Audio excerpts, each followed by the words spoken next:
কিন্তু ডুলার যে তলা নাই সেটা খেয়াল করলেন না। সকালবেলা টান দিলেন, একটাও নাই। আমল করেছেন বেদাত যুক্ত। যারা বেদাতি হয় তাদের কোনো আমল আল্লাহ কবুল করেন না।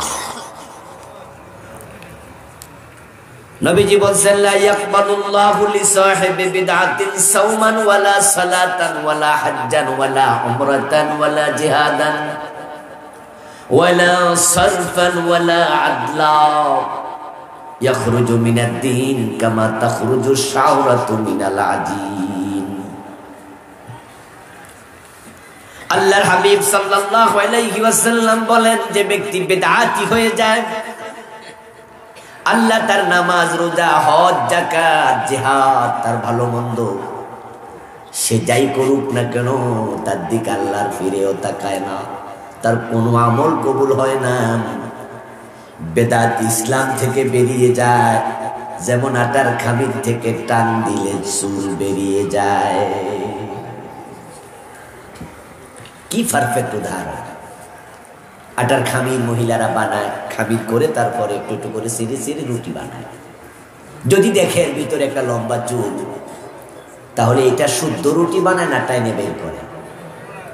যে টেনে যখন বের করে তখন এর সাথে কতটুকু আটার খামির বের হয়? একটুকু না। এবং যে জায়গা দিয়ে এই চুলটা বেরিয়ে আসলো, ওই আটার খামিরের ভিতরে সেখানে কোনো সুড়ঙ্গ হয় নাকি? ছিদ্র হয়ে যায়। যেই লোকটা চুলটা টান দিল, বেরিয়ে আসলো, কোন জায়গা দিয়ে বের হয়েছে সেও কিন্তু টের পায় না, কোনো ছিদ্র টিদ্র নাই। বেদাতি যারা হয়ে যায় তারা ইসলাম থেকে ধীরে ধীরে এমন ভাবে বেরিয়ে যায়, তারা যে ইসলামের ভিতরে নাই এটা তারা বোঝেও না। খুব জটিল একটা অবস্থা যাচ্ছে। তো আমাদের আলেম সমাজ, আমরা যারা আপনাদের সামনে আসি, আমাদের উচিত হচ্ছে আপনাদের ঈমানকে কোথায় কোথায় লিকেজ আছে ধরিয়ে পরিশুদ্ধ করা। আপনাদের আমলের কোন কোন জায়গায় বেদাত ঢুকেছে এগুলো দেখাইয়া দেয়। যেমন ডাক্তার দেখাইয়া দেয়, আপনার ব্লাড টেস্ট করে আপনার ব্লাডে সুগার কেমন আছে, প্রেশার আছে কিনা, আপনার ব্লাড দেখে আপনার শরীর মেপে blood pressure, sugar test, urine test, সোল টেস্ট, এগুলো যা দরকার আপনাকে ইসিজি মিসিজি করে ডাক্তারের দায়িত্ব হলো ধরাইয়া দেয় যে আপনার এই প্রবলেমটা আছে। পরে ওষুধ খাওয়ার দায়িত্ব ডাক্তারের না রোগী? আলেমুল আমাদের এই দায়িত্ব। এখানে এসে কোরআন হাদিসকে সামনে নিয়ে মন মতো না, আলেমুল আমারা কোরআন এবং হাদিস মতো। ডাক্তার যেমন ইসিজি মেশিনে দেয় আপনাকে মেশিনে দিয়ে, রক্ত দিয়ে মেশিনে ঢুকাইয়া তারপরে সে প্রমাণ করে যে আপনার সুগার আছে, আপনার হার্টে প্রবলেম আছে। কোরআন হাদিসকে সামনে রেখে আলেম ওলামাদের দায়িত্ব হলো আপনার আমলে যে প্রবলেম এটা দেখাইয়া দেয়া, পরবর্তীতে এখন পরিশুদ্ধ করা, এটা আপনার দায়িত্ব। কারণ যদি আপনি অশুদ্ধ, প্রবলেম সম্পন্ন, প্রবলেম যুক্ত, সমস্যা যুক্ত ঈমান নিয়ে আল্লাহর কাছে যান, এই ঈমান গ্রহণযোগ্য হবে না। এবং কিয়ামতের আগে দুনিয়ার মানুষের মাঝে অন্ধকার রাতের আধারের মতো ফিতনা ছড়াবে। নবীজি সাল্লাল্লাহু আলাইহি ওয়াসাল্লাম 1450 বছর আগে ভবিষ্যৎবাণী করেছেন। তিনি বলেছেন, ইয়াতি আলান নাসি জামানুন, মানুষের কাছে একটা জামানা আসবে, ইয়াজতামিউনা ফিল মাসাজিদ লাইসা ফীহিম মুমিনুন, তারা মসজিদগুলোতে জামাতে নামাজ পড়বে কিন্তু একটারও ঈমান থাকবে না। রাসূল বলেন, তাকুনু বাইনা সাতে ফিতানুন, কিয়ামতের পূর্বে ফিতনা আসবে। কাকিতাইল লাইলিল মুসলিম, অন্ধকার রাতের আধারের মতো। ইউসবিহু ফিহার রাজুলু মুমিনান ফায়ুমসি কাফিরা, ওই ফিতনার যুগে মানুষগুলো সকাল বেলায় মোমেন থাকবে, সন্ধ্যা বেলায় কাফের হয়ে যাবে।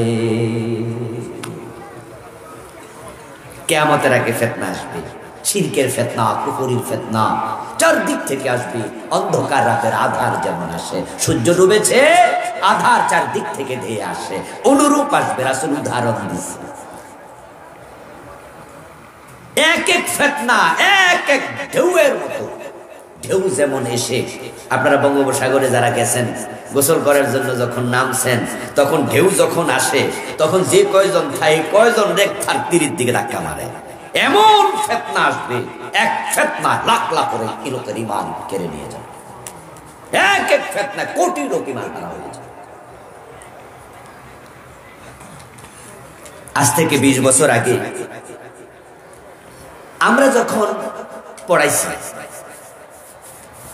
আর 30 বছর আগে পড়ছি, আপনারা এখানে আমার সমবয়সী সিনিয়ররা অনেকে আছেন, আমাদের সিলেবাসে ধর্ম যার যার উৎসব সবার, এই স্লোগানটা 20 বছর আগে ছিল।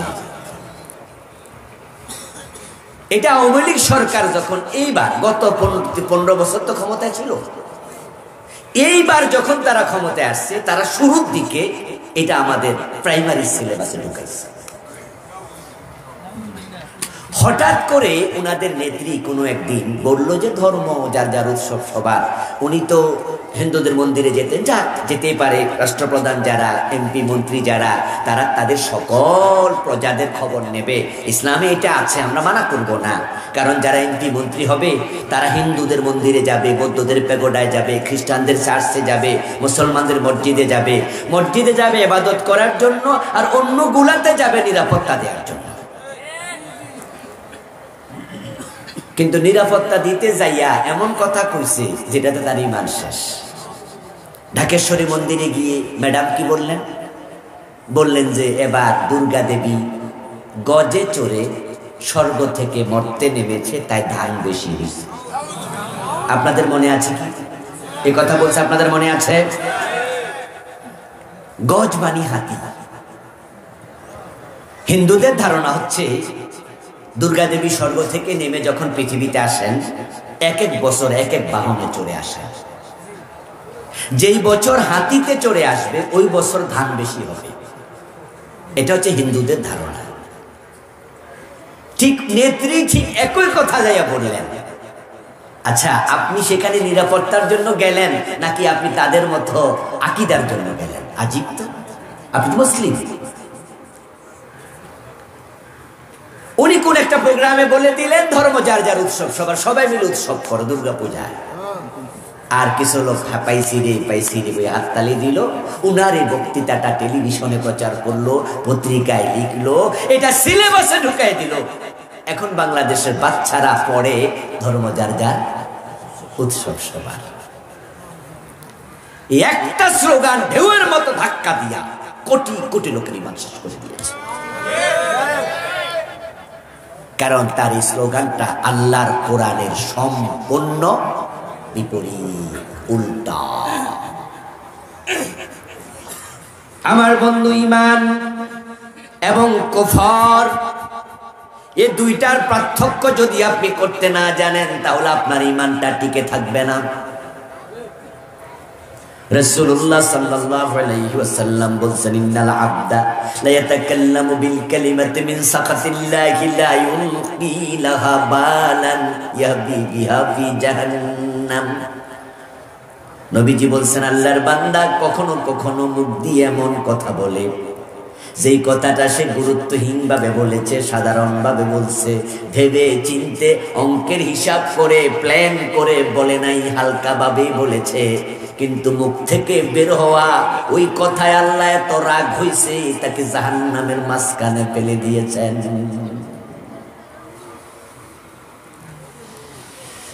আপনি আপনার বউ রান্না হয়েছে খুব স্বাদ, আপনি তরকারি খাইতে খাইতে কোন এত সুন্দর রান্না তুমি জানো, তোমারে 3 তালাক।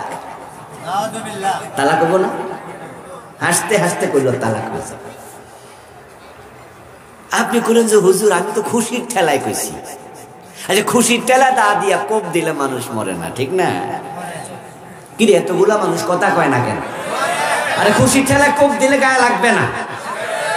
কি কইলা তুমি? এটা কিসের তালাক শব্দ আসলো কেন? খুশির ঠেলা তালাক তো অন্য কিছু কইতে পারলাম না।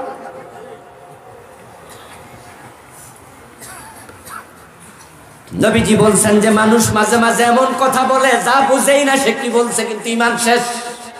এটা কুফরি কালাম। ঈমান এবং কুফর কি এটা না বুঝলে আপনিও হাসতে হাসতে বেঈমান হয়ে যেতে পারেন। এমন কথা আপনি বলে ফেলবেন যে কথার কারণে ঈমান শেষ। এই যে ধর্ম যার যার, উৎসব সবার, এটা কেন কুফর? কারণ এটা আল্লাহর কোরআনে সূরা কাফিরুনের উল্টা। সূরা কাফিরুনের শেষ আয়াত, লাকুম দীনুকুম ওয়ালিয়া দীন। বাংলা অর্থ হলো তোমাদের ধর্ম তোমাদের, আমার ধর্ম আমার। এবার বলুন তো, হিন্দুদের ধর্ম আর মুসলমানের ধর্ম এক না আলাদা? তো আল্লাহ বলে তোমাদের ধর্ম তোমার, আমার ধর্ম আমার। তাহলে স্লোগান হবে ধর্ম যার, উৎসব তার। এটা হলো আল্লাহর দেয়া সীমা। মুসলমানের গরু জবাব, কুরবানের গরু আমরা জবে করি, কোন হিন্দু এটাকে তার উৎসব বলে না। কোন হিন্দু কেমনে গরু জবে করেন দেখতে আসবে না? আসেন, দাওয়াত দিলাই জিজ্ঞাসা করুন, ধর্ম যার যার, উৎসব সবার, তাহলে আমাদের গরু জবের উৎসবে আসো না কেন? একজন হিন্দু আসবে না, বরং জিজ্ঞাসা করলে তারা বলবে তাদের ধর্মে গরু জবে নিষিদ্ধ, তাই তারা নিষিদ্ধ কাজ করে না, দেখতেও আসে না।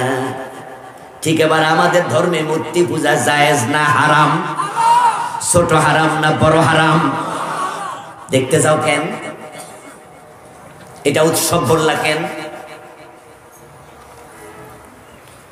আপনাদের কাছে আমার জিজ্ঞাসা, যারা জানেন তারা একটু জবাব দিয়েন। যারা হিন্দুদের মাঝে মূর্তি পূজা করছে, এই কাজ যারা করে তারা জান্নাতের দিকে যাচ্ছে না জাহান্নামের দিকে? কোন সন্দেহ আছে? তো মূর্তি পূজক যদি জাহান্নামী হয়, আপনি তাকে উৎসব বলে সামনে আগাইয়া কেমনে দেন? আপনার দায়িত্ব জাহান্নামে ঢুকানো না জাহান্নাম থেকে বাঁচানোর চেষ্টা করা?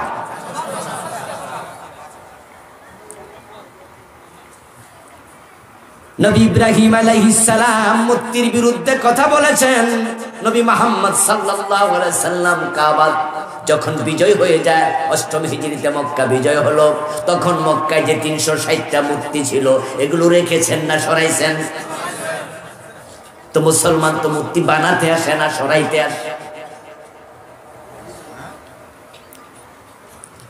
এখন আপনি স্লোগান দিয়ে দিলেন ধর্ম যার যার, উৎসব সবার। মুসলমানের সন্তানরা স্লোগান পাইয়া হিন্দুদের দুর্গা পূজার সময় এমন মন্দিরও আছে যেখানে হিন্দুর চেয়ে মুসলমানের সংখ্যা বেশি।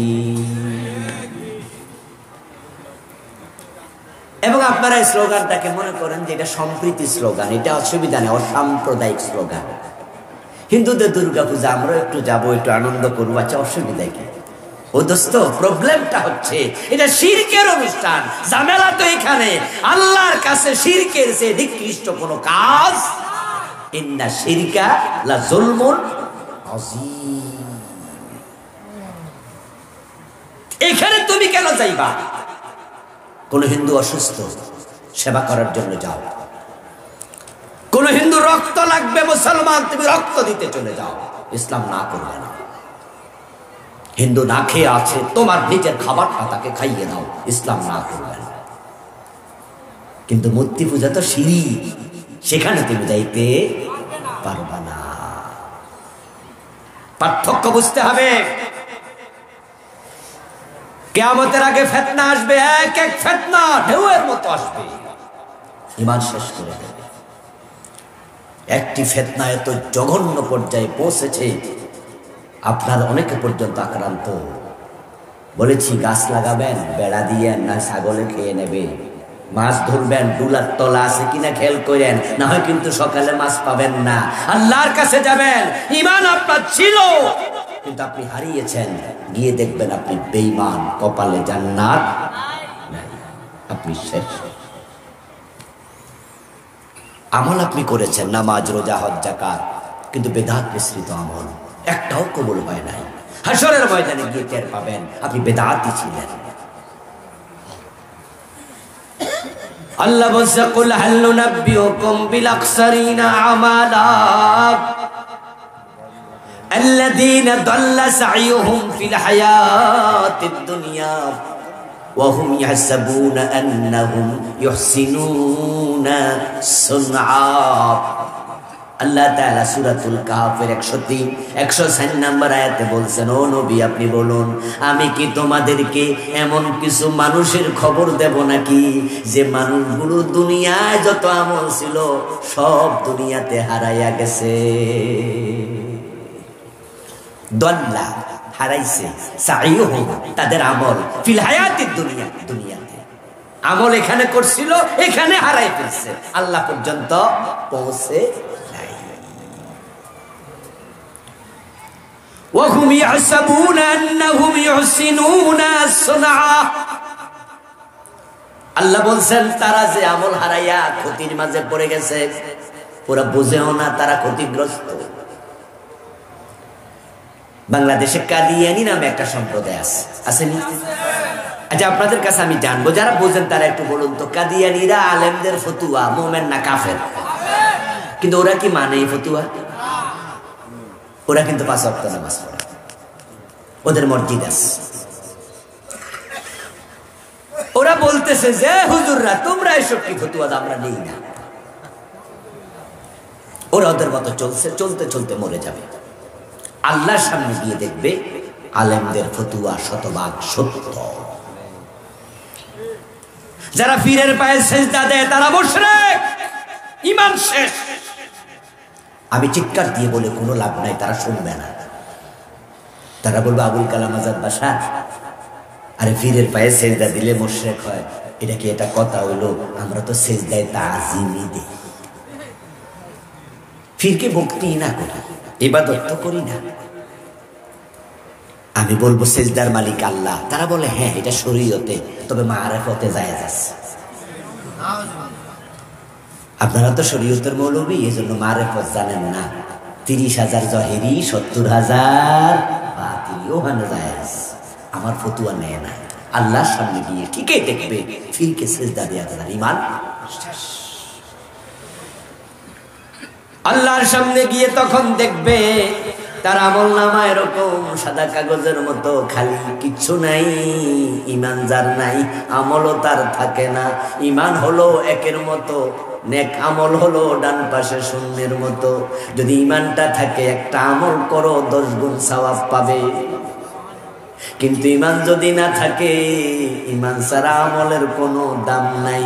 একের ডানে 1 শূন্য 10, 2 শূন্য 100, 3 শূন্য 1000, 5 শূন্য 1 লাখ, 1.5 শূন্য দাম বাড়বে। কিন্তু ঈমান যদি না থাকে একটা মুছে দাও, শূন্যের দাম আর নেই। আল্লাহর সামনে গিয়ে দেখবে ওই নামাজি রোজাওয়ালা কিচ্ছু নাই আমলে, সব খাকা ফাঁকা, সব বাতিল, দুনিয়া হারাইছে। আল্লাহকে সেদিন বলবে আল্লাহ আমি তো নামাজি ছিলাম। যেমন কাদিয়ানি তারা 5 ওয়াক্ত নামাজ পড়ে, কাদিয়ানিদের মাঝে মিথ্যা বলে না, কাদিয়ানিদের মাঝে রমজানে রোজা রাখবে এমন লোক কি নাই? সে বলবে আল্লাহ আমার রোজার সওয়াব কই, আমি তো রোজাওয়ালা ছিলাম। পীরের পায়ে যারা সেজদা দেয় আবার 5 ওয়াক্ত নামাজও পড়ে এমন 2-4 জন কি নাই? সে বলবে আল্লাহ আমার নামাজের সওয়াব কই? আল্লাহ বলবে বান্দা তুই কি সূরা কাহফের 103 নাম্বার আর 4 নাম্বার আয়াত পড়স নাই? সেখানে আমি বলেছি এমন কিছু মানুষ আছে যাদের সব আমল দুনিয়ায় হারাইয়া গেছে, তুই তো তাদের একজন। তুই কেন কুফর করলি, তুই কেন শিরিক করলি, তুই কেন বেদাত করলি? তখন বান্দা কি বলবে সেটাও আল্লাহ কোরআনে বলতেছেন। সে বলবে ওয়ালাউ আন্না লানা কাররাতান ফানাকুনা মিনাল মুমিনিন, আল্লাহ আমার দুনিয়ায় আরেকবার পাঠাও, আমি মুমিন হব, আর এই সমস্ত বাজে কাজ করব না। আমারে দয়া করে একটাবার দুনিয়ায় আবার পাঠাও। এই কথা সে বলবে, একটাবার পাঠাও আবার। আপনারা বলুন তো আর পাঠানো হবে নাকি? সেদিন বুঝে কোনো লাভ হবে না। বরং আল্লাহ কি বলবেন সেটাও আল্লাহ কোরআনে জানাইছেন। তিনি বলবেন খুযুহু ফাগুল্লুহু সুম্মাল জাহিমা সাল্লু। তারে ধর ও ফেরেশতারা, তারে ধর। তারে 40 বছর 50 বছর 80 বছর হায়াত দিছি, তখন সে পারে নাই, এখন নাকি আরেকবার পাঠাইতাম। তারে ধর। ফাগুল্লুহু, গলার মাঝে বেড়ি পড়া, হাতের মাঝে হ্যান্ডকাপ, পায়ের মাঝে ডান্ডা বেড়ি, গলার মাঝে রশি লাগা। সুম্মাল জাহিমা সাল্লুহু, তারপর জাহান্নামের মাঝখানে ফেলে দে। সেদিন বুঝে কোনো লাভ নাই, কিন্তু আজকে বুঝলে তাওবার সুযোগ আছে না? না, একটা স্লোগান আপনাদেরকে বেঈমান বানাইছে, যেটা বাংলাদেশের সংবিধানের ভিতরে ঢুকছে, একবারে কুফরি শিরকি স্লোগান। ওই যে ডক্টর কামাল মিয়া 72-তে সংবিধান লিখছে, ইসলাম সম্পর্কে কিছু জানে না তো, এই জন্য সংবিধান লেখার সময় ব্রিটিশ আইনকে সামনে রাখছে, আল্লাহর কোরআনের আইন সামনে রাখে নাই। আল্লাহর কোরআনে আছে সুর ধরে হাত কাটো, ব্রিটিশ আইনে আছে সুর ধরে জেলে দাও। এখন বাংলাদেশের ফৌজদারি বিধান যখন অন্তর্ভুক্ত করে, তখন সুর ধরে হাত কাটার আইনটা সে ঢুকায় নাই, ঢুকাইছে ব্রিটিশটা। এই সংবিধান লেখার সময় সে লিখছে সাবরেন্টির মালিক জনগণ, সার্বভৌমত্ব জনগণের। ওই সাবরেন্টির মালিক জনগণকে দিল, সার্বভৌমত্বের মালিক বাংলার জনগণকে বানায়া সংবিধান লিখলো। যার কারণে দেশে একটা স্লোগান নেতাদের মুখে মুখে শুনবেন, যে স্লোগান বিশ্বাস করলে ঈমান শেষ। ওই স্লোগানটা হলো জনগণ সকল ক্ষমতার উৎস। বিশ্বাস করবা ঈমান শেষ।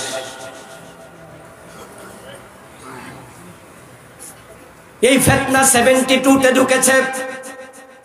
কত লোকের ঈমান এই স্লোগান কেড়ে নিছে, তার কোনো হিসাবই নাই। কারণ তোমার স্লোগান তো আল্লাহর কোরআনের উল্টা। ঈমান মানে হলো বিসমিল্লাহর বা থেকে মিনাল জিন্নাতি ওয়ান নাসের সিন পর্যন্ত এই কোরআনে যা আছে বিনা প্রশ্নে মেনে নিতেই হবে। মেনে নেয়ার নাম ঈমান। আইয়াকুলু সামিনা ওয়া আতানা। আল্লাহ কোরআন মাজিদে বলছেন মুমিনরা শুধু বলবে শুনলাম মানলাম, শুনলাম মানলাম, কোনো মাঝখানে কথা নাই, কোনো প্রশ্ন চলবে না। মানতে কোনো দেরি করলে ঈমান থাকবে।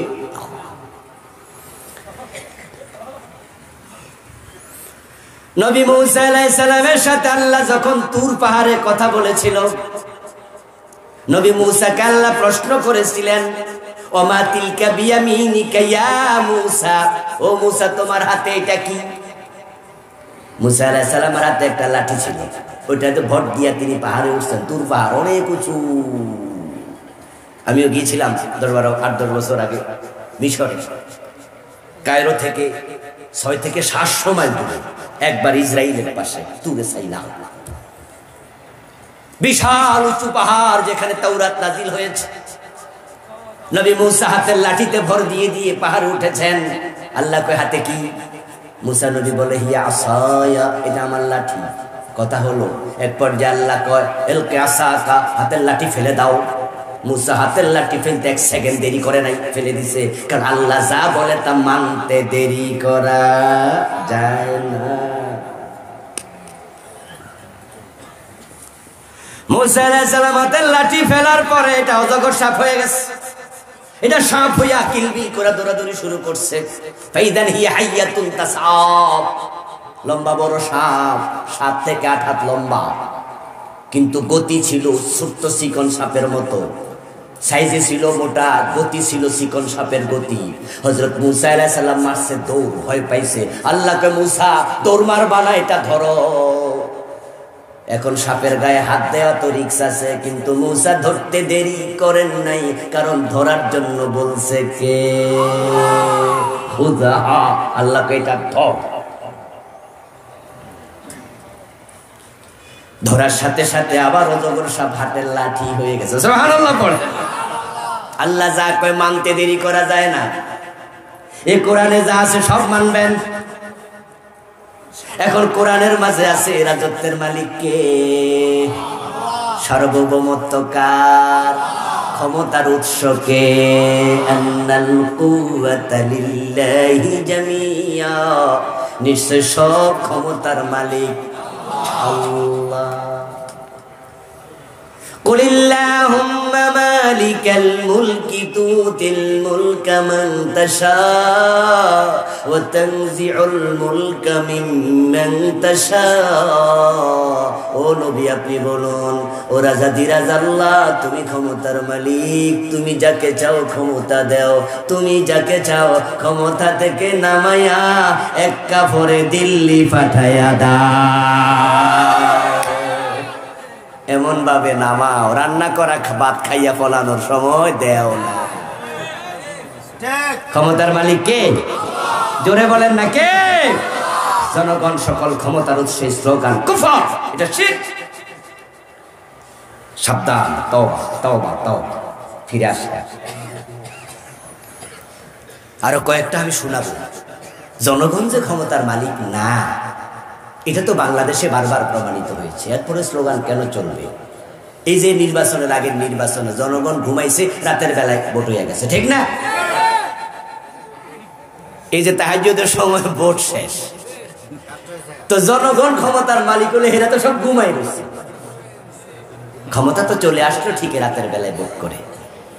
আবার এবার যারা ক্ষমতায় বসেছিল 15 বছর লাগাতার, ক্ষমতা তারা ভাবছে তাদের হাতে, তাই তাদের বড় নেতা ঘোষণা করছিল কিসের আন্দোলন, এই বছর না ওই বছর, মানুষ বাসে কয় বছর, আন্দোলন হবে না রে। এই জন্য ভিশন 2041,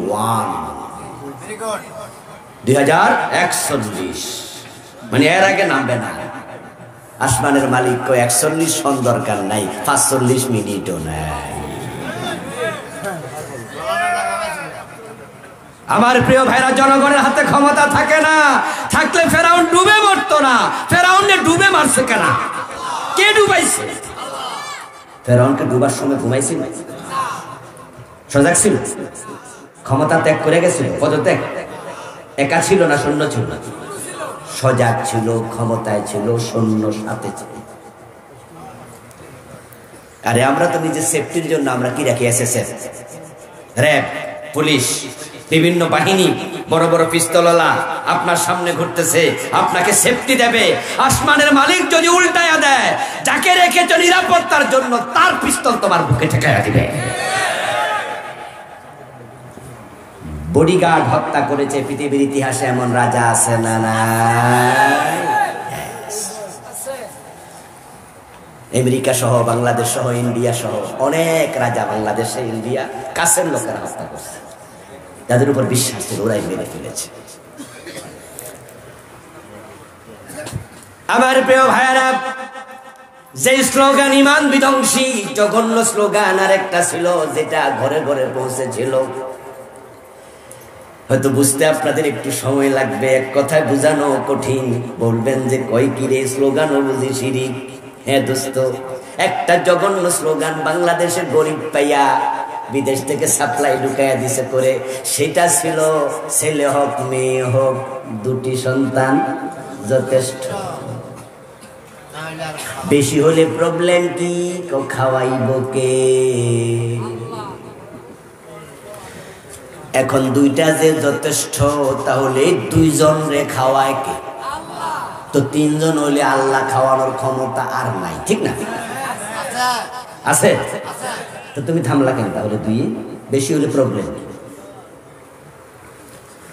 বরং স্লোগান চেঞ্জ করেছে, এখন একটির উপরে 2টির উপরে সন্তান নয়, একটি হলে ভালো হয়। হয়তো বছর 10 পরে কব না হইলে আর, পরে কব বিয়া না করলে আর ভালো।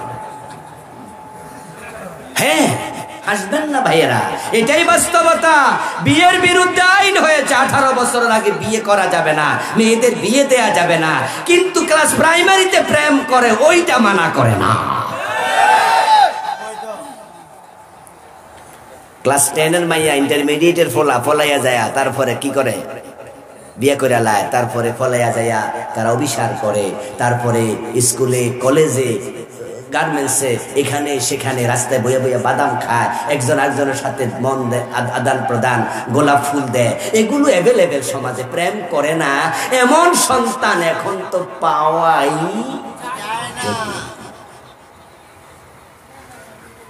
যদি বিবাহের বিরুদ্ধে আইন হতে পারে, অবৈধ প্রেমের বিরুদ্ধে আইন হওয়া আরো বেশি দরকার আছে না নাই? এটা না হারাম, এটা না দরকার, এই আইনে না করা, এই আইনে না করা দরকার। আশ্চর্য আইন বানাইছে, 18 বছরের মাইয়া, এর নিচে নাকি হে না বালে। কই কি আমাদের মায়েরা তো বিয়ে হয়েছে 14 বছর 15 বছর, 3 বাচ্চার মা হয়ে গেছে 18 বছরের আগে, তো না বালে কেটা তো বাচ্চা হইলো কি দিয়ে কেমনে? 14 বছরে এসএসসি, 16 বছরে এসএসসি, 18 বছরে সেকেন্ড ইয়ার অনার্স। আচ্ছা অনার্স সেকেন্ড ইয়ারে গেল বুঝি না বালে? তোমাদের বিবেকে শয়তান প্রস্রাব করছে? আইন বানানোর সময় হুঁশ ছিল না? আমরা বাল্য বিবাহের পক্ষে নই, বাল্য বিবাহকে আমরা ডিসকারেজ করি, এনকারেজ করি না। আমরা বলি না যে ছোট্ট মেয়েটাকে বিয়ে দিয়ে দাও, কিন্তু আমরা এইটা বলি যে সবার বয়স সমান, এক এই যে দিবা না। এমনও তো হতে পারে ক্লাস 9-এ পড়ুয়া মেয়ে মোটা সোটা হয়ে গেছে, আছে না? ক্লাস 9-এ পড়লে মনে হয় যেন বিয়ে দেওয়া দরকার। আবার আরেকটা মেয়ে ক্লাস 9-এ একবারে পিচ্ছি দেখা যায়, ওর নাই পড়া লাগে। মেডিকেল সায়েন্সের উপরে ডিপেন্ড করে এমন আইন করো, এমন আইন করো যে হ্যাঁ ডাক্তার যদি অনুমোদন করে তাহলে 16 বছরে 15 বছরও বিয়ে দেওয়া যাবে, তাহলে অবৈধ প্রেম কমে যাবে।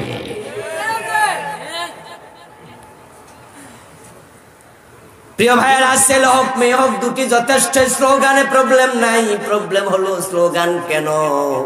এই প্রশ্ন করলে যখন বলবে খাওয়াবে কে, তাহলে এই প্রশ্ন যার ভিতরে আছে সে তখন আল্লাহকে আর রাজ্জাক মনে করে না, ঈমান শেষ।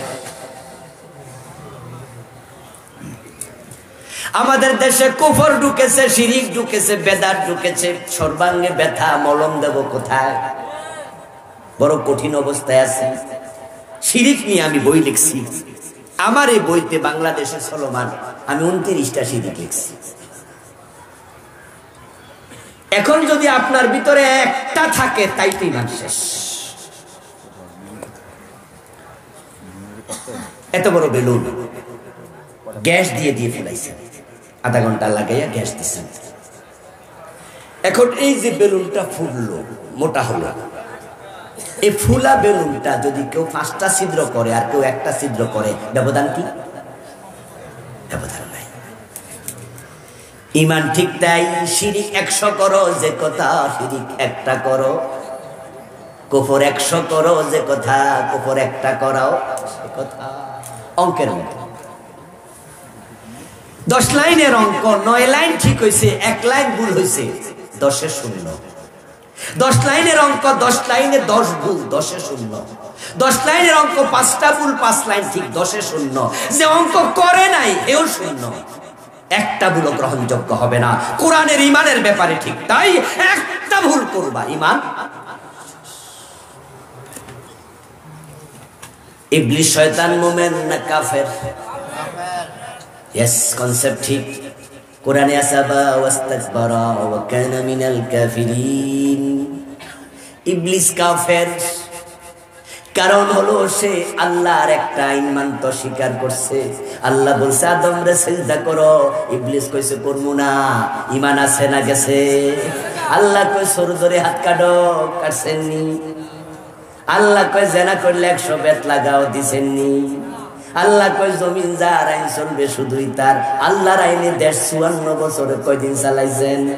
তো কাদিয়ানি কাফের, কারণ তারা নবী মুহাম্মদকে শেষ নবী মানে না। কোরআনে আছে রাসূল শেষ নবী, ওই একটা না মানাতে তারা বেঈমান। আর আপনি আমি ডজন ডজন বাদ দিয়া আমরা শক্ত মুমিন। ঈমান যায় না সুপার গুলো দিয়া লাগাইছেন বুঝি।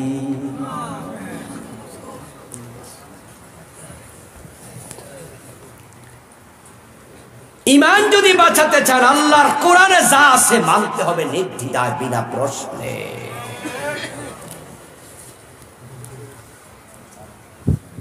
বেদাত ঢুকেছে তো আমল শেষ।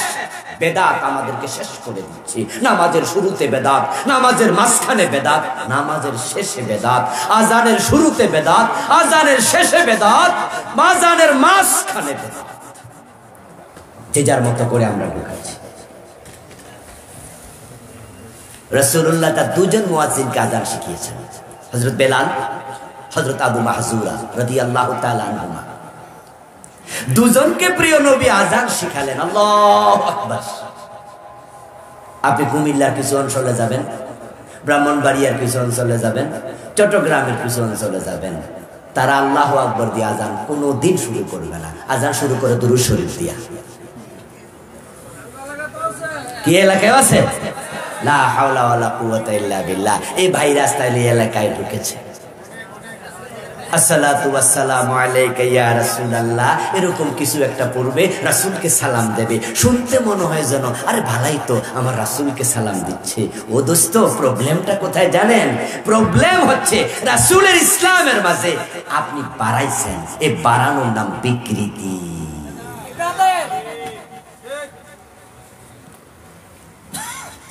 আচ্ছা, আমার সামনে যারা আছেন, আমরা তো কম বেশি সবাই জিকির করি, করি না? আচ্ছা, আমরা যে জিকির করি, আমরা তো বসে বসে লা ইলাহা ইল্লাল্লাহ সুবহানাল্লাহ আলহামদুলিল্লাহ লা ইলাহা ইল্লাল্লাহ এই জিকির করি। আচ্ছা, আপনি জিকির করলেন বইয়া বইয়া, আপনার পাশে একজন এই জিকিরটাই করলো লাফাইয়া লাফাইয়া, করতে করতে ঘাইমা গেছে। যেহেতু কষ্ট বেশি, তাই ও বেটা যে লাফাইতাছে জিকির কইরা, এর সওয়াবও বেশি, ঠিক না? কি এর কষ্ট বেশি করছেন?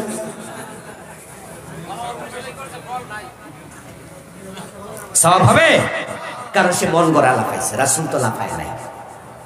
আচ্ছা, এখানে আপনারা যারা আছেন জিকির করতে করতে বাঁশের আগে কয়দিন উঠছেন?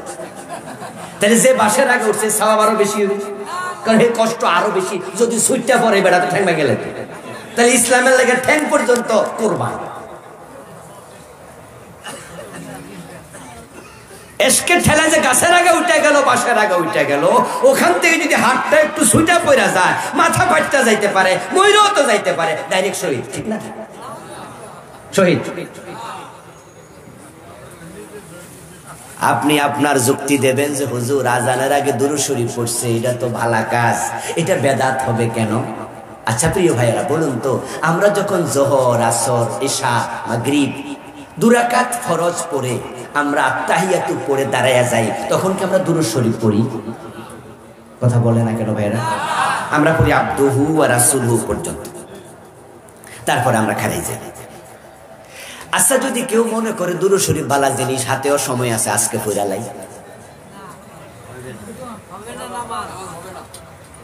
আমরা অধিকাংশ হানাফি মাসলাক ফলো করি। হানাফি মাসলাকের ফতুয়া হলো, যদি ফরজ নামাজের প্রথম বৈঠকে কেউ আত্তাহিয়াতু পড়ার পরে দুরূদ শরীফ পড়ে, তাকে সাউ সেজদা দিতে হবে। যারা বুঝেন তারা একটু জবাব দেন তো, সাউ সেজদা কি শখে দেয় না জরিমানা? তো দুরূদ শরীফ পড়লে কিসের জরিমানা? দুরূদ শরীফটা বালা কাজ। সাউ সেজদা দেয়া নফল না ওয়াজিব? মাসালাগত যারা বোঝেন তারা বলেন সাউ সেজদা দেয়া ওয়াজিব। ওয়াজিব তরক করা কবিরা গুনাহ। আপনি দুরূদ শরীফ পড়লেন, হানাফি মাযহাব বলে সাউ সেজদা দাও, দিবেন না, ওয়াজিব তরককারী কবিরা গুনাহ। তো দুরূদ শরীফ না বালা কাজ করলে অসুবিধা কি? আপনার যুক্তিতে ইসলাম চলবে না।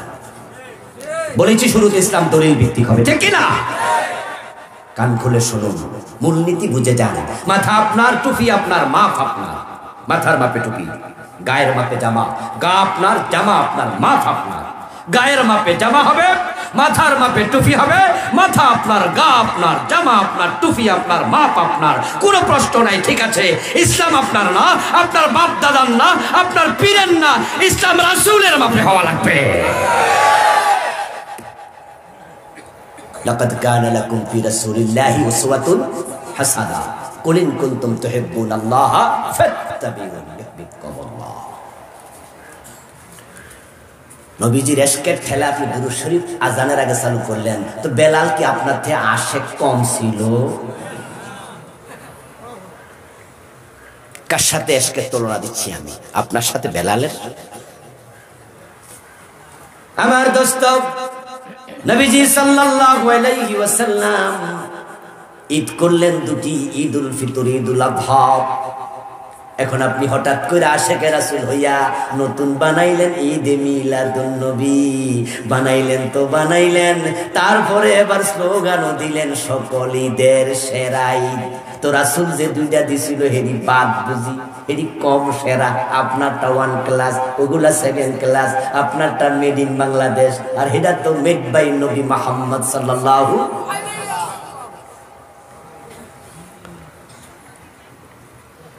নবীজি সাল্লাল্লাহু আলাইহি ওয়াসাল্লাম আমাদের জিকির শিখালেন কিভাবে, আর আমরা করছি কিভাবে। রাসূল জিকিরের লফজ শিখাইছে, আফজালুজ যিকরি লা ইলাহা ইল্লাল্লাহ, শ্রেষ্ঠ জিকির লা ইলাহা ইল্লাল্লাহ। কালেমা হবে লা ইলাহা ইল্লাল্লাহ, আযানের মাঝে তাশাহুদ হবে, সাক্ষ্য হবে লা ইলাহা, আশহাদু আল্লা ইলাহা ইল্লাল্লাহ।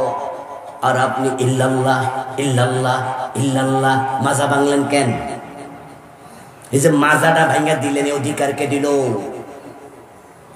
আমার রাসূল ইল্লাল্লাহ জিকির কোথায় করেছেন, কোন দিন করছেন? একটা হাদিস দেন, একটাও।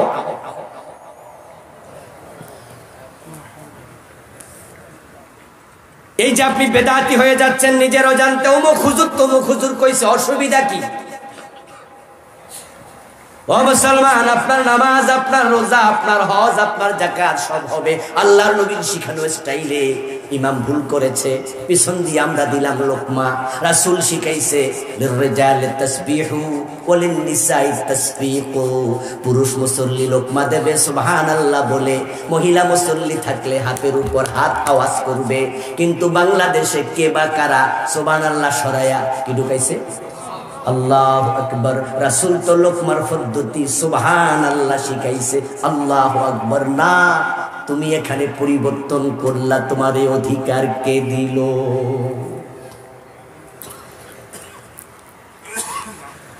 নবীজি সাল্লাল্লাহু আলাইহি ওয়াসাল্লাম বলেছেন, যা সামিতুমুল মুয়াজ্জিনা তাকুলু মিসলা মা ইয়াকুল সুম্মা সাল্লু আলাইয়া। মুয়াজ্জিন যখন আযান দেয় তোমরা তার কথায় আযানের জবাব দিও। যখন আযানের জবাব শেষ, সুম্মা সাল্লু আলাইয়া, সহিহ মুসলিমের হাদিস। আযানের জবাব শেষ করে আমার উপর দুরূদ শরীফ পড়িও। তারপরে এবার হবে আল্লাহুম্মা রাব্বা হাযিহি দাওয়াতি তাম্মা, এটার নাম দোয়াউল ওসিলা, দোয়ায়ে ওসিলা পড়িও। এখন আযানের শেষে দুরূদ শরীফ যে পড়া সুন্নাহ, এই আমল কয়জনে করেন?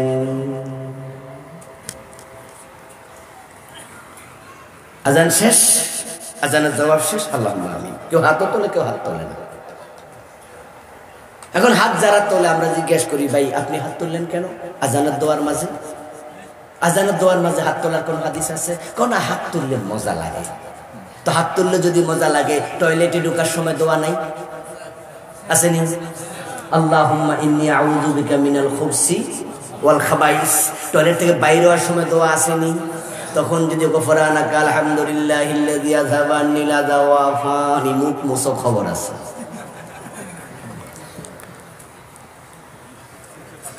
আচ্ছা, মসজিদে ঢুকতে দোয়া নাই? হাত তুলছেন কদিন? মসজিদ থেকে বের হইতে দোয়া নাই? হাত তুলছেন কদিন? গাড়িতে উঠতে দোয়া নাই? হাত তুলছেন? নৌকাতে উঠতে দোয়া নাই? হাত তুলছেন? আর ইসলামটা কি? কনসেপ্টটা হচ্ছে আল্লাহর নবী যেখানে হাত তুলেছে আমরা তুলবো, এটা সুন্নাহ। যেখানে তিনি তোলেন নাই সেখানে না তোলাই সুন্নাহ। ইসলাম হবে তার মতো, তার মতো, উনার মাপে, আপনার মাপে না, আমার মাপে না। মান আহাব্বা সুন্নতি ফাকাদ আহাব্বানি ওয়া মান আহাব্বানি কানা মাই ফিল জান্নাহ। আরে আমল তো আমরা জান্নাতে যাওয়ার জন্যই করি নাকি? এই যে আমাদের দেশে একদল ভাই যারা দুরূদ শরীফ পড়ার সময় ইয়া নাবি বইলা খাড়াইয়া যায়, কিয়াম করে, করে না? আচ্ছা, তারা যে কিয়াম করে, আমি করি না, কিন্তু আমার প্রশ্ন হলো তারা কি রাসূলের সাথে দুশমনি কইরা কিয়াম করে? মোটেও না। বরং তাদের অন্তর রাসূলের প্রতি এমন আবেগ, এমন ভালোবাসা যে আমি রাসূলকে সালাম দেব, বৈশা বৈশা সালাম দেব, কেমন জানি একটু বেয়াদবি বেয়াদবি মনে হয়। আমার রাসূলকে আমি বলবো ইয়া নবী সালাম আলাইকা, ইয়া হাবিব সালাম আলাইকা, তখন আমি দাঁড়াইয়া গেলে আমার ভিতরে মনে হয় যেন সম্মানটা বেশি হচ্ছে। এই চিন্তাটাই তারা কিন্তু খারাপ, অন্য চিন্তা না। রাসূলের প্রতি মহব্বত, ভালোবাসা, আমি এতে সন্দেহ করি না, কিন্তু আমার প্রশ্ন তো অন্য জায়গায়। প্রশ্নটা হলো, যদি রাসূলকে দাঁড়াইয়া সালাম দেওয়ার মাঝে আপনি ইসলাম খোঁজেন, মহব্বত খোঁজেন, মনে করেন এটাই আদব, তাহলে আত্তাহিয়াতুর মাঝে যখন সালাম দেন তখন খারাপ না কেন? আসসালামু আলাইকা আইয়ুহান নাবিয়্যু ওয়া রাহমাতুল্লাহি, আছে না? তো আত্তাহিয়াতুর মাঝে চুপ করে খারাপ না কেন? ওখানে তো রাসূলকে আপনি সালাম দিচ্ছেন। আল্লাহ নবীর হাদিস সাহাবীদের আমল হচ্ছে, নবীকে যখন তারা ফিজিক্যাল দেখেছেন, রাসূল সাল্লাল্লাহু আলাইহি ওয়াসাল্লাম আসতেন, রাসূলকে দেখেও তারা দাঁড়াতেন না, সালাম বসেই দিতেন, কারণ তারা জানতেন রাসূলকে দেখে দাঁড়ানো রাসূল পছন্দ করতেন না।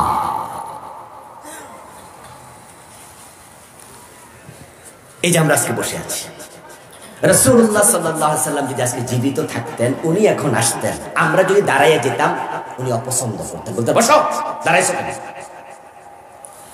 আল্লাহর নবীর হাদিস হচ্ছে, কোন ব্যক্তি তাকে দেখে অন্যরা দাঁড়িয়ে যাক, যদি মনে মনে এটা তামান্না করে, সে যেন নিজের জায়গা জাহান্নামে বানিয়ে নেয়।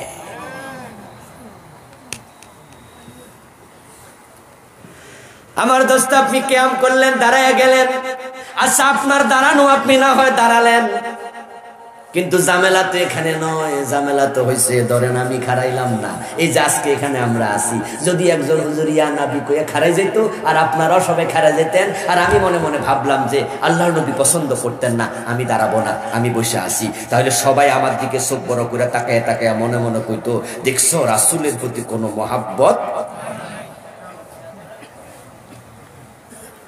তো আপনি যে আমার ব্যাপারে বদ ধারণা করলেন, এটাই তো ছিল আসল সুন্নাহ, ঠিক কি না? তো সুন্নাহ মানাতে আমি আসামি, আর আপনি বেদাত কইরা আপনি ভালো, হলোটা কি?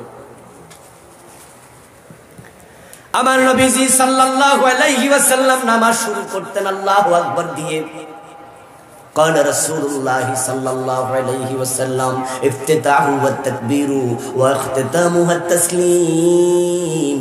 প্রিয় নবী হাদিস বলেন, নামাজ শুরু হবে আল্লাহু আকবার বলে, নামাজ শেষ হবে সালাম ফিরিয়ে।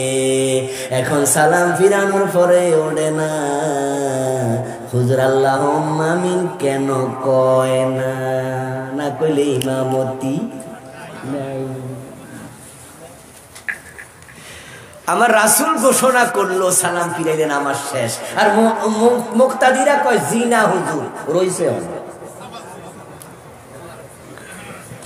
এমনি জিগাইলে কয় না না, মুনাজাত তো ফরজও না, ওয়াজিবও না, এটা সুন্নাহ মুআক্কাদাও না, এটা করলে করো, না করলে নাই। তো খারাই যান দুই একদিন, কয় না না করলে হুজুর ওয়াহাবি, হুজুরের ইমামতি শেষ। অথচ প্রিয় নবী সাল্লাল্লাহু আলাইহি সাল্লামের সুন্নাহ দেখেন কিভাবে মরে গেছে। আমার রাসূল সালাম ফিরাতেন, সালাম ফিরে তিনি একবার বলতেন আল্লাহু আকবার, তিনবার বলতেন আস্তাগফিরুল্লাহ, একবার পড়তেন আয়াতুল কুরসি, 33 বার সুবহানাল্লাহ, 33 বার আল্লাহু আকবার, 33 বার আলহামদুলিল্লাহ, 34 বার আল্লাহু আকবার, একবার পড়তেন আল্লাহুম্মা আনতাস সালাম ওয়া মিনকাস সালাম, একবার পড়তেন আল্লাহুম্মা লা মানিআ লিমা আতাইতা ওয়া লা মুতিয়া লিমা মানাতা ওয়া ইয়ানফাউ জাল জাদ মিনকাল জাদ, একবার পড়তেন আশহাদু আল্লা ইলাহা ইল্লাল্লাহু ওয়াহদাহু লা শারীকা লাহু, একবার পড়তেন সাইয়্যিদুল ইস্তিগফার আল্লাহুম্মা আনতা রাব্বি লা ইলাহা ইল্লা আনতা। কত দোয়া! আমি বই লিখছি, এ নিয়েও লিখছি একটা বই, এটার নাম দিছি হাদিসের বৈচিত্র্যে পূর্ণাঙ্গ নামাজ। নামাজটা সুন্নাহ তরিকায় ফার্স্ট টু লাস্ট, এই দোয়া সবগুলো আমি আনছি প্রায়। আমার রাসূলের দোয়া পড়তেন মুসল্লির দিকে ফিরে 5 ওয়াক্ত, আর আমার দেশে ফিরে মুসল্লির দিকে কয় ওয়াক্ত? ফজর আর আসর 2 ওয়াক্ত। রাসূল ফিরতেন 5 ওয়াক্ত, ফিরে দোয়াগুলো পড়তেন, সময় লাগে।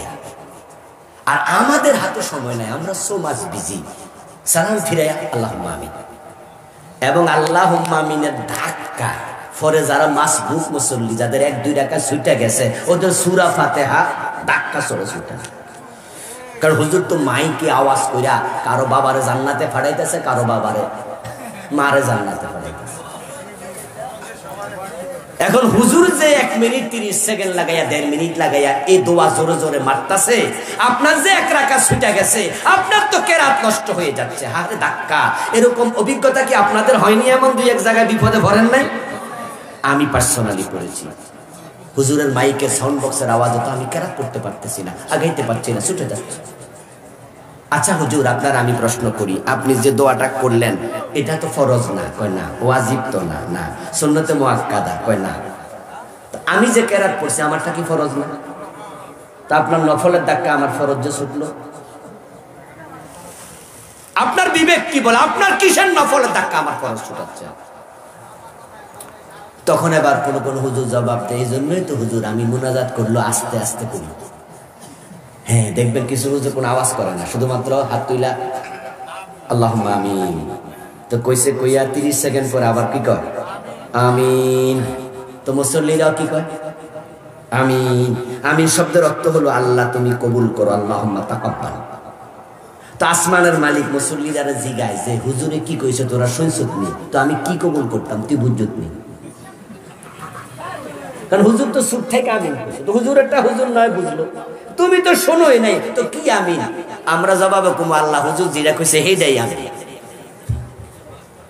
হুজুরের উপর আমাদের বিশ্বাস আছে না, এজন্য হুজুর যে দোয়া করছে আল্লাহ হেইটাই কবুল করো। ও আল্লাহ, তাই যদি হয় তাহলে হুজুর তো মাঝে মাঝে এমন দোয়া চালাইবো, সভাপতি চাকরি নট, কারণ বেতন বাড়ায় না সভাপতি অনেক দিন, আল্লাহ সভাপতি চাকরি খাইয়া দিলাম, সভাপতিও কয় আমিন। বুঝাও আমি না বুঝাও আমি।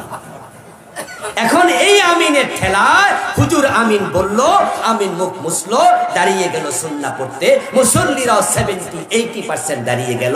আমার রাসূল যে সুন্নাহ দোয়াগুলা পড়তেন অধিকাংশ মুসল্লি জানেও না, পড়েও না। ভেজাল ঢুকেছে অনেক জায়গায়। রাত বেজে গেছে 11:15 বেশি। আজকে আর সামনে যাব না। বেদাত নিয়ে আমি বই লিখেছি, বাংলাদেশে চলমান 38টা লিখছি। কিছু পড়ার জন্য দায়িত্ব দিয়া যায়, সব তো শূন্য হবে না। 2-3-4টা বললাম, 38টা লিখেছি চলমান বেদাত। রাসূলের জীবনের উপর একটি বই লিখেছি, কেমন ছিলেন প্রিয় নবী সাল্লাল্লাহু আলাইহি সাল্লাম, দেখতে কেমন, চরিত্র কেমন। আখিরাত নিয়ে লিখেছি মোট 8টা বই। সামনে গাড়ি আছে, যাওয়ার সময় নিয়ে যাবেন যারা পড়তে চান। আল্লাহ তৌফিক দাও। শিরিক থেকে, কুফর থেকে, বেদাত থেকে আল্লাহ আমাদের হেফাজত করো, সবাই বলেন আমিন। হাযা মা ইনদি ওয়াল ইলমু ইনদাল্লাহ আলাইহি তাওয়াক্কালতু ওয়া ইলাইহি উনীব। সংক্ষেপে একটু দোয়া করে দেই, সংক্ষেপে একটু দোয়া করে আমরা তারপরে বিদায় নেব। মাহফিল কমিটির লোকদের জন্য দোয়া, এলাকাবাসীর জন্য দোয়া। আল্লাহুম্মা আমিন। ربنا ظلمنا أنفسنا وإن لم تغفر لنا وترحمنا